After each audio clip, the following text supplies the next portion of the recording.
ఇలాంటి వార్తే వినాలి అని చెప్పి ఎన్నో ఏళ్లుగా నేనైతే ఎదురు చూస్తున్నాను. సో ఫైనల్గా గుడ్ న్యూస్ అనేది మనకు మన ఇండియన్ గవర్నమెంట్ ఓపెన్గా చెప్పింది. ఏంటి అంటే భారత్ నుంచి మీకు ఎగుమతులు ఎక్కడికి? చైనాకు.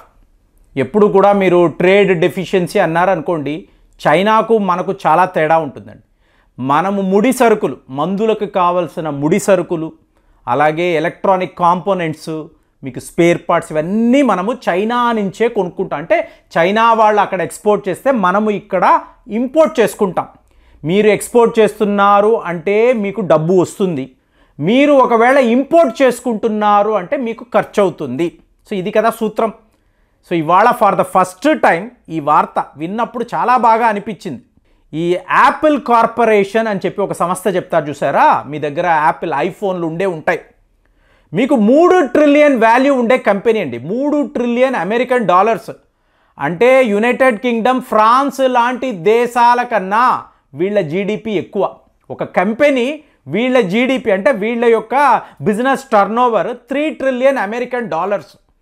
ఆ లెవెల్లో వీళ్ళు వ్యాపారము చేస్తారు. సో వీళ్ళకి సంబంధించిన ఎన్నో కార్యకలాపాలు ఇవాళ భారత్లో, టాటా వాళ్ళ పుణ్యము ఇక్కడ భారత్లో ఎన్నో రకాలుగా జరుగుతున్నాయి. సో అందులో ఫర్ ద ఫస్ట్ టైం అంటే ఈ సీన్ని ఎలా చెప్పాలి అంటే, మీరు చైనాలో మీకు ఒక పెద్ద ఫ్యాక్టరీ, యాపిల్ కార్పొరేషన్కి సంబంధించిన ఫ్యాక్టరీ అండి, ఐఫోన్లు తయారు చేస్తారు. అక్కడ వర్కర్స్ అందరూ వెయిట్ చేస్తున్నారు. మీకు అలాగే టెక్నీషియన్స్ కూడా ఉన్నారు. సో యాజమాన్యం వచ్చి ఏంటి ఇంకా వెయిటింగ్ అంటే, లేదండి మనకు భారత్ నుంచి షిప్మెంట్ రావాలి. ఏంటి మనం భారత్కి కదా పంపించాలి? కాదండి, భారత్ నుంచి షిప్మెంట్ రావాలి. ఏమి రావాలి అంటే ఎలక్ట్రానిక్ కాంపోనెంట్స్ ఉన్నాయి చూసారా, ఇండియా నుంచే మనకు వస్తాయి. అవి వచ్చిన తర్వాతే మనం ఇక్కడ ఐఫోన్లు తయారు చేయగలము. ఇలాంటి సీన్ని మీరు ఊహించగలరా? చైనా వాళ్ళు మన కోసం వెయిటింగ్. అంటే బళ్ళు ఓడలవుతాయి, ఓడలు బళ్ళు అవుతాయి. సో అలాగ ఇవాళ మనము ఈ ఎలక్ట్రానిక్ కాంపోనెంట్స్ని చైనాకు పంపిస్తున్నాము, అలాగే వియత్నాంకి కూడా పంపిస్తున్నాము. ఎప్పుడు ఆ దేశాల నుంచే మనకు వస్తాయి, ఈసారి వెరైటీగా మనం వాళ్ళకి పంపిస్తున్నాము. సో ఇప్పుడు మీకు యాపిల్ ఫోన్ యొక్క CEO ఆయన ఏం మాట్లాడుతున్నారు? మేము మెల్లమెల్లగా భారత్లో మా పెట్టుబడులు పెంచుతున్నాము. సో ఐఫోన్ల తయారీ అంటే 20% ఇండియాలోనే ప్రొడక్షన్ ఉంటుంది. మీకు ఐఫోన్ అంటే మీకు తెలుసో తెలియదో, వీళ్ళకి పెద్ద పెద్ద ఫ్యాక్టరీలు ఉండవండి. ఇప్పుడు ఈలాన్ మస్క్ యొక్క టెస్లా అన్నారనుకోండి, మీకు గీగా ఫ్యాక్టరీస్ అంటారు ఆయన. అంటే వాళ్ళు పెద్ద లెవెల్లో ప్రొడక్షన్లు చేస్తారు, ఫ్యాక్టరీలు పెట్టి కార్లు తయారు చేస్తారు. ఐఫోన్ వాళ్ళు ఎప్పుడూ అది చెయ్యరు. వీళ్ళు ఎప్పుడు అవుట్సోర్సింగ్నే నమ్ముతారు. అంటే కాలిఫోర్నియా వాళ్ళ హెడ్ క్వార్టర్స్ ఉండేది కాలిఫోర్నియాలో, అక్కడ వాళ్ళు డిజైనింగ్ చేస్తారండి. ఆ థింక్ ట్యాంక్ ఉంటుంది చూసారా, ఆ ఇంటలెక్చువల్స్ డిజైనింగ్ చేస్తారు. ఒక కొత్త ప్రోడక్ట్ని ఎలా తీసుకురావాలి, ఈ డిజైనింగ్ కాలిఫోర్నియాలో, అమెరికాలో జరుగుతుంది. తరువాత ఒకవేళ నెట్వర్కింగ్ అన్నారు అనుకోండి, జర్మనీ నుంచి మీకు కాంపోనెంట్స్ వస్తాయి. జపాన్, సౌత్ కొరియా, అలాగే మీకు చైనా, తైవాన్, వియత్నాం ఇలాంటి దేశాల నుంచి వివిధ పరికరాలను తీసుకువచ్చి వాటిని అసెంబుల్ చేసి ప్రపంచ స్థాయిలో అంటే గ్లోబల్ సప్లై చైన్ అనేది యాపిల్ వాళ్ళకి ఉంటుంది. మరి ఇందులో ఇండియా పేరు ఎక్కడ ఉంది అని వెతికేరు అనుకోండి, ఒక 5 ఏళ్ల క్రితము చూస్తే మనం మామూలు కొనుక్కుంటాం. ఇండియా అనేది ఒక పెద్ద మార్కెట్ అండి. కొత్తగా ఒక ఫోన్ వచ్చింది, ఒక కార్ వచ్చిందంటే ఎగబడి మనం కొంటాం. అంతేగాని ఈ ఫోన్ మనము తయారు చేయగలమా, మనకు ఆ కెపాసిటీ లేదా, మనం ఎప్పుడూ ఆలోచించలేదు. ఇవాళ ఆలోచిస్తున్నాం. ఇవాళ ఇది ఎంత గొప్ప విషయము అంటే, చైనా వాడు అక్కడ వెయిటింగ్. యాపిల్ కార్పొరేషన్ యొక్క CEO ఏమంటున్నారు అంటే 25% ఆఫ్ యాపిల్ వాచ్లు అమ్ముతారు కదా, ఇవి భారత్లోనే తయారవుతాయి. సో వీటిని మేము గ్లోబల్గా అమ్మబోతున్నాము, మా పెట్టుబడులు గ్రాడ్యువల్గా ఇండియాలో పెరుగుతూ వస్తున్నాయి. అంటే అర్థం ఏంటి? ఒక స్టేజ్లో చైనా నుంచి మేము బయటికి వచ్చి భారత్కు వస్తాము. ఇప్పుడు చూడండి, మురాటా అంటారు. ఈ మురాటా అనేది జపాన్కు సంబంధించిన ఒక ఎలక్ట్రానిక్ జైంట్ పెద్ద కంపెనీ. వాళ్ళు ఇక్కడ ఇండస్ట్రియల్ పార్క్ చెన్నైలో ఉంది, అక్కడ వచ్చి వాళ్ళు కొత్త ఫ్యాక్టరీ పెడుతున్నారు. ఎందుకండి పెడుతున్నారు అంటే ఐఫోన్ కోసం. అంటే లిటరల్గా ప్రపంచంలో ఉండే పెద్ద పెద్ద కంపెనీస్ అంతా భారత్లోకి వచ్చి ఇక్కడ వాళ్ళు ఫ్యాక్టరీలు పెట్టి ఐఫోన్కి కావలసిన కాంపోనెంట్స్, సిస్టమ్స్ ఇలాంటి వాటినంతా తయారు చేస్తున్నారు. సో ఇది చైనా వాడికి ఎంత పెద్ద దెబ్బో చూడండి. అందుకే నేను పదే పదే చెప్తుంటా, ఆసియా ఖండము అన్నప్పుడు భారత్ చైనా, ఎందుకంటే ఇప్పుడప్పుడే మనము చైనాను ఓడించలేము, ఇంకొక 10 ఏళ్ళు పడుతుంది. కాబట్టి ఎప్పుడు చైనా వాడు కాంపిటీషన్లో ఉంటాడు. కానీ చైనా భారత్ మాత్రమే ఈ కాంపిటీషన్లో ఉండాలి. ఒక జపానో సౌత్ కొరియానో వీళ్ళని ఇందులోకి మీరు తీసుకురాకూడదు. ఆల్రెడీ జపాన్ సౌత్ కొరియా ఎన్నో రంగాలలో వాళ్ళ అగ్రగామి దేశాలుగా మీకు పెద్ద పెద్ద కంపెనీస్ ఉన్నాయి.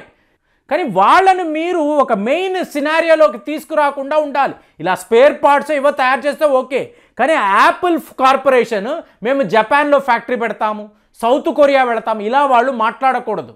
మీకు భారత్ లేదు అంటే చైనా, లేదా చైనా లేకపోతే భారత్, ఇలాంటి ఒక సిట్యువేషన్ని మీరు క్రియేట్ చేయాలి. సో దీనికే మీకు ప్రొడక్షన్ లింక్డ్ ఇన్సెంటివ్స్ అని చెప్పి మొన్న ఒక మిత్రులు చెప్తున్నారు, మాకు కొత్త మిషన్ కావాలండి, ఇప్పుడు మేము గుజరాత్ వెళ్తున్నాము, 1,60,00,000 అంటున్నారు. కానీ విచిత్రము ఏమిటంటే ఈ మిషన్ పూర్తిగా మేక్ ఇన్ ఇండియా, అంటే విదేశాలకు సంబంధించిన ఎటువంటి కాంట్రిబ్యూషన్ లేకుండా, లోపల ఏవైనా పార్ట్స్ ఉండొచ్చు కానీ తయారవ్వడం మాత్రం గుజరాత్లో మేక్ ఇన్ ఇండియా ప్రాజెక్ట్ కింద తయారవుతుంది. సో ఇక్కడే అనిపిస్తుంది తెలుగు రాష్ట్రాలు ఇంకా కూడా ఈ అధికారులు లంచాలు లంచాలు లంచాలని ఏ ఒక కంపెనీని రానివ్వకుండా, ఎవరైనా యువకులు వచ్చి మేము ఫ్యాక్టరీలు పెట్టుకుంటామంటే వాళ్ళను నానా రకాలుగా హింసించి వీళ్ళ డబ్బు కోసరము రాష్ట్రాలను పాడు చేయడం అండి. తెలుగు రాష్ట్రాల పరిస్థితి ఇదే. మీకు ఎక్కడ ఒక మంచి ఫ్యాక్టరీ అంటే ముందు వీళ్ళు అక్కడ వాలిపోయి నాకెంత నాకెంత నాకు ఇచ్చిన హెరాస్మెంట్ అండి. అదే గుజరాత్లోనో మహారాష్ట్రలోనో జరగడం లేదు. ఎవడైనా ఒక అధికారి వచ్చి నాకు ఒక 20,000 లంచం ఇవ్వు అంటే మొత్తం వాళ్ళు కలిసిపోతారు, గ్రూప్స్ అయిపోతారు.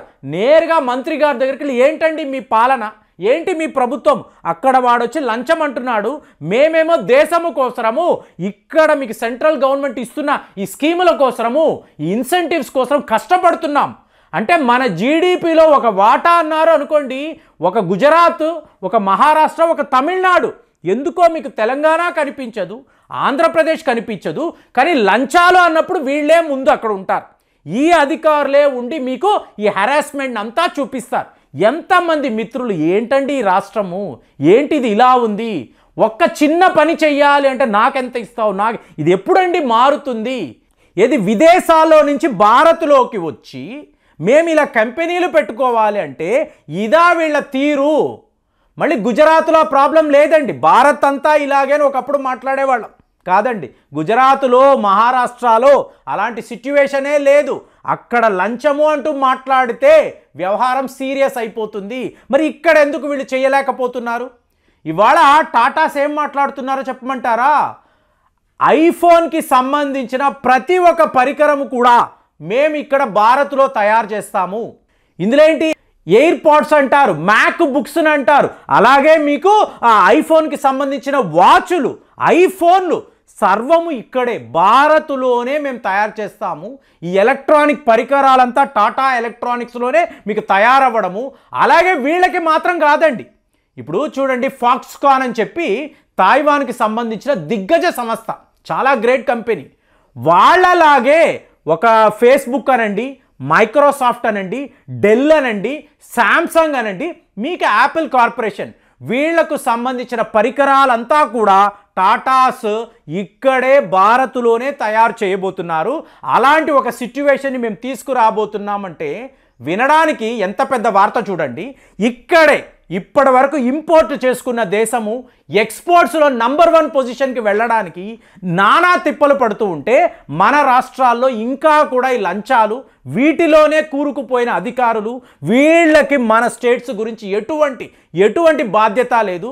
అలాంటి వాళ్ళు ఉన్నప్పుడు మనము ఈ రాష్ట్రాలు, తెలుగు రాష్ట్రాలు ఎలా ఎదుగుతాయి?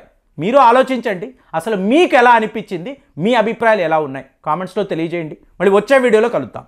జై హింద్.